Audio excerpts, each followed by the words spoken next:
जय माता रानी दोस्तों, आप सभी का बहुत बहुत स्वागत है आपके अपने चैनल राधा कृष्ण ऑफिशियल में। उम्मीद करती हूँ आप लोग बहुत अच्छे होंगे। तो ये बताने के लिए कमेंट बॉक्स में जय माता दी जरूर लिखिएगा। तो चलिए दोस्तों, आज हम इस वीडियो में जानेंगे कि मार्गशीर्ष मास के यानी अगहन मास की अमावस्या कब है, अमावस्या तिथि कब से शुरू हो रही है, कब समाप्त हो रही है, अमावस्या का व्रत हमें किस दिन रखना चाहिए, स्नान दान कब करें, स्नान दान करने का शुभ मुहूर्त क्या रहेगा, और अमावस्या के दिन हमें क्या करना चाहिए क्या नहीं करना चाहिए, और सुहागिन महिलाओं को अमावस्या के दिन किन बातों का ध्यान रखना चाहिए। तो इसी प्रकार के बहुत सारी महत्वपूर्ण बातें आज हम इस वीडियो में जानेंगे।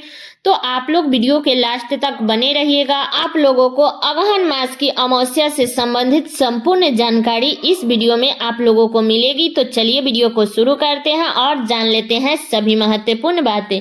तो सबसे पहले बता दूं दोस्तों कि हिंदू धर्म में अमावस्या और पूर्णिमा तिथि को बड़ा ही विशेष तिथि माना गया है। और अमावस्या तिथि, हर माह की जो अमावस्या तिथि है ना, वो पितरों के निमित्त माना गया है। अमावस्या के दिन नदी में स्नान करने का बहुत ही अधिक महत्व माना गया है। अगर आपके आसपास में नदी सरोवर है तो आप लोगों को अमावस्या के दिन स्नान जरूर करनी चाहिए। और ठंडी भी वैसे बहुत अधिक पड़ रही है, तो थोड़ा सा अपने शरीर का ध्यान रखते हुए हमें स्नान भी करनी चाहिए। हमें कोई भी कार्य ठंडी में करनी चाहिए तो सबसे पहले अपने स्वास्थ्य को देखना चाहिए। अगर आपका स्वास्थ्य सही है तो आप नदी सरोवर में स्नान कीजिए, नहीं है तो आप अपने घर के जल में गंगा जल मिला करके आप स्नान कर सकते हैं, कोई दिक्कत नहीं है। ठीक है, तो नदी सरोवर में स्नान कर ले। और बता दूं कि अमावस्या के दिन भगवान विष्णु और शिव जी की पूजा की जाती है। ऐसा कहा जाता है ना कि इस दिन भगवान विष्णु की पूजा करने से विष्णु भगवान जब प्रसन्न हो जाते हैं ना, तो वो हमारे पितरों को मोक्ष प्रदान करते हैं। इस दिन लोग नदियों में स्नान करते हैं, सूर्य भगवान को जल देते हैं और अपने पितरों के शांति के लिए नदी के किनारे पे तर्पण भी करते हैं। तो आप लोग जरूर कर लीजिएगा, क्योंकि अमावस्या तिथि पितरों के निमित्त ही होती है। और बता दूं कि मार्गशीर्ष मास के यानी कि अगहन मास के अमावस्या गोमती अमावस्या के नाम से भी जानते हैं। और बता दूं कि बहुत अधिक ठंडी पड़ रही है, तो आप लोग नदी सरोवर में स्नान करने जा रहे हैं तो आप अपने शरीर को ध्यान में रखते हुए कोई भी कार्य कीजिएगा। ये नहीं कि हमें स्नान करके और तबीयत खराब कर लेनी है, नहीं। अगर आपका स्वास्थ्य सही है तो ही आप नदी सरोवर में स्नान करें, नहीं तो आप अपने घर के जल में गंगा जल मिला करके आप स्नान कर लीजिएगा। ठीक है, अब चलिए जान लेते हैं कि अमावस्या तिथि कब से शुरू हो रही है और कब समाप्त हो रही है। तो बता दो कि अमावस्या तिथि शुरू होगा 30 नवंबर को, दिन है शनिवार, सुबह में 10:32 पर। और अमावस्या तिथि समाप्त होगा 1 दिसंबर को, दिन है रविवार, सुबह में 11:53 पर अमावस्या तिथि समाप्त हो जाएगा। तो अब की बार अमावस्या तिथि 2 दिन की रहने वाली है, इसलिए पितरों के लिए जो ही कार्य आप करना चाहते हैं तो वो कार्य आप दोनों दिन भी कर सकते हैं। नहीं तो व्रत और तर्पण के लिए 30 नवंबर दिन शनिवार का दिन सबसे श्रेष्ठ रहेगा, क्योंकि इस दिन सारे दिन अमावस्या तिथि रहेगी और 1 दिसंबर को रविवार भी है, इसलिए इस दिन पीपल वृक्ष की पूजा नहीं किया जाता है। तो ऐसे में 30 नवंबर को ही पीपल वृक्ष की पूजा करनी चाहिए। स्नान दान 1 दिसंबर को आप कर सकते हैं। अमावस्या के दिन ऊनी वस्त्र का दान करना चाहिए, तिल का दान करें, अनाज का दान करें। और अमावस्या के दिन शनि देव की पूजा करने से शनि दोष भी दूर होता है। और अब की बार अमावस्या तिथि शनिवार के दिन भी पड़ा है, तो ऐसे में आप लोग पीपल वृक्ष की पूजा जरूर कर लीजिएगा। अब चलिए जान लेते हैं कि अमावस्या के दिन हमें कौन कौन से कार्य है जो करनी चाहिए और कौन कौन से कार्य है जो नहीं करनी चाहिए।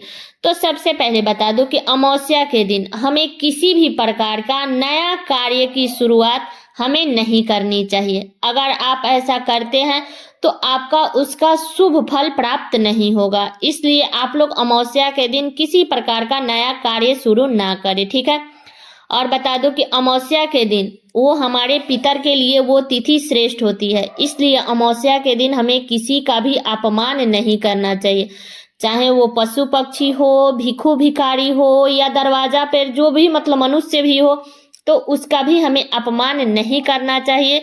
किस रूप में हमारे पितर हमारे परीक्षा लेने के लिए आ जाएंगे हमें खुद भी पता नहीं रहता है, इसलिए अमावस्या के दिन आप लोग किसी का भी अपमान मत कीजिएगा, ठीक है। तो ये बातें क्लियर हो गई।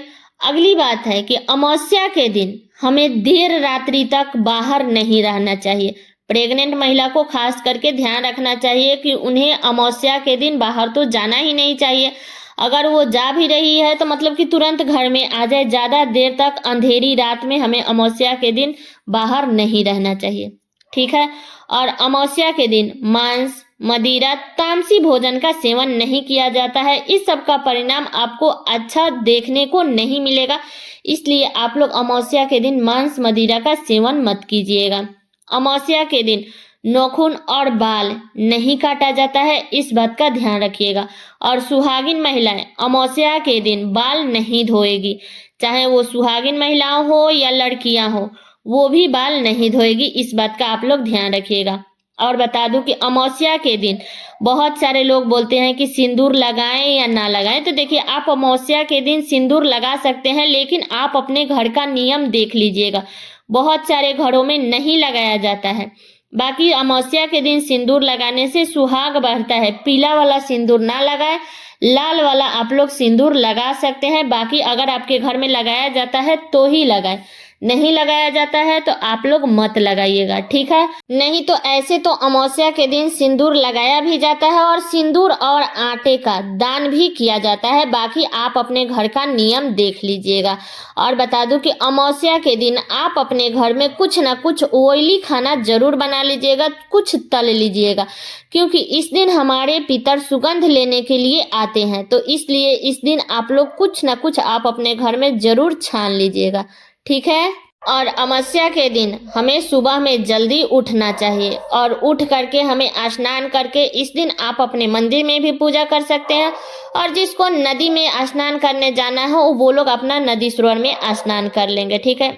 इस दिन पीपल वृक्ष के नीचे सरसों के तेल का दीपक जरूर जलाइएगा, क्योंकि ऐसा करने से हमारे पितर लोग प्रसन्न होते हैं, इसलिए पीपल वृक्ष के नीचे आप लोग सरसों तेल का दीपक जरूर जला दीजिएगा। और बता दूं कि अमावस्या के दिन आप अपने पितरों का जब तर्पण करेंगे ना, तो आप लोग दोपहर में कीजिएगा, ना तो ये सुबह में किया जाता है और ना ही शाम में किया जाता है। तो आप लोग 12 बजे के बाद से लेकर के और 3 बजे तक आप लोग पितरों का तर्पण जो भी आप लोग करना चाहते हैं वो आप लोग कर लीजिएगा, ठीक है। अब चलिए जान लेते हैं कि अमावस्या के दिन के स्नान का शुभ मुहूर्त। तो सबसे पहले बता दूं कि 30 नवंबर को भी अमावस्या है और 1 दिसंबर को भी है। तो 30 नवंबर को स्नान करने का जो शुभ मुहूर्त रहेगा वो सुबह में 5:20 से लेकर के और 6:07 तक रहेगा। तो इस शुभ मुहूर्त में आप लोग स्नान कर लीजिएगा। और जो लोग भी 1 दिसंबर को स्नान शुभ मुहूर्त में करेंगे, तो 1 दिसंबर का जो स्नान करने का जो शुभ मुहूर्त होगा वो सुबह में 5:20 से लेकर के और 6:08 तक रहेगा। तो इस बीच में आप लोग स्नान कर लीजिएगा। बहुत सारे लोग हैं जो शुभ मुहूर्त में ही स्नान दान करते हैं, ठीक है। तो सारी बातें क्लियर हो गई। उम्मीद करती हूँ कि आप लोगों के लिए वीडियो बहुत ही उपयोगी होगा। तो ये वीडियो मेरा यहीं तक का था। कैसा लगा ये वीडियो आप लोग कमेंट करके जरूर बताइएगा। चैनल पे नए आए हैं तो सब्सक्राइब कर लीजिएगा, बेल आइकन को प्रेस कर दीजिएगा, जिससे मेरे वीडियो का नए नोटिफिकेशन आप सभी के पास में सबसे पहले पहुंचे। और वीडियो को लाइक कर दीजिएगा, क्योंकि आपके एक लाइक से मुझे बहुत ही मोटिवेशनल मिलता है। इसलिए आप लोग वीडियो को लाइक कर दीजिएगा और वीडियो को शेयर कर दीजिएगा, ताकि हर किसी को अगहन अमावस्या से संबंधित संपूर्ण जानकारी प्राप्त हो सके। तो चलिए दोस्तों, मिलती हूँ अगले वीडियो में किसी नए वीडियो के साथ में। तब तक के लिए नमस्कार।